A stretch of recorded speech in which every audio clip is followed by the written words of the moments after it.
ভূপৃষ্ঠ থেকে ৩৬,০০০ ফুট ওপরের আকাশ তখন শান্ত ও স্বাভাবিক। কেউ খাবার খাচ্ছেন, কেউ সিনেমা দেখছেন, আবার কেউ বা জানালার বাইরের মেঘের সমুদ্র দেখছেন। এমনকি কোনো ঝড় বা বিপদের সংকেতও ছিল না। কিন্তু মাত্র কয়েক সেকেন্ডের ব্যবধানে হঠাৎ পুরো বিমানটি প্রায় ৩০০ ফুট নিচে চলে আসে। বুক কেঁপে ওঠার সেই মুহূর্তে বিমানের ছাদের সঙ্গে ধাক্কা খেলেন অনেকেই। কেউ সিট থেকে ছিটকে পড়লেন, কেউ বা পাশের আসন আঁকড়ে ধরলেন এবং কেবিনে শুরু হলো চিৎকার।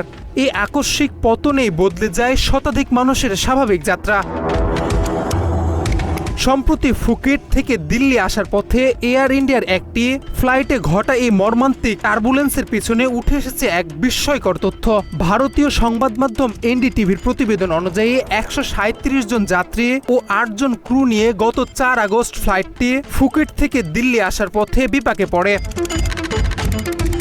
বাত ব্যথা, প্যারালাইসিস কিংবা আর্থ্রাইটিস, আধুনিক প্রযুক্তি ও অভিজ্ঞ বিশেষজ্ঞদের সমন্বিত চিকিৎসার নির্ভরযোগ্য নাম ডিপিআরসি। তীব্র এই টার্বুলেন্সে বিমানটি ৩০০ ফুট উচ্চতা হারালে ২০ জন যাত্রী ও ৪ জন ক্রু আহত হন, যাদের মধ্যে ২ জনের মেরুদণ্ডের নিম্নভাগ ও ঘাড়ে গুরুতর আঘাত লাগে।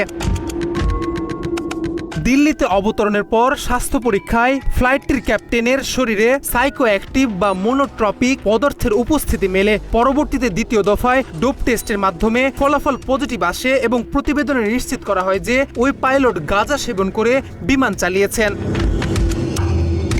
সূত্র জানায়, বিমানটি যখন হঠাৎ নিচে নেমে আসে তখন ক্যাপ্টেন নিজের আসনে ছিলেন না এবং বিমানটির ফার্স্ট অফিসার নিয়ন্ত্রণ করছিলেন। আকস্মিক এই পতনের তীব্রতায় ককপিটের জিনিসপত্র সহ সিট বেল্ট না পরা যাত্রীরা উপরের দিকে ছিটকে পড়েন এবং মূলত তারাই গুরুতর জখম হন।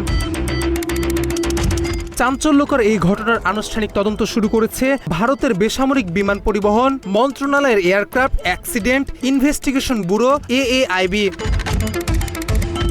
News desk, Bangla addition.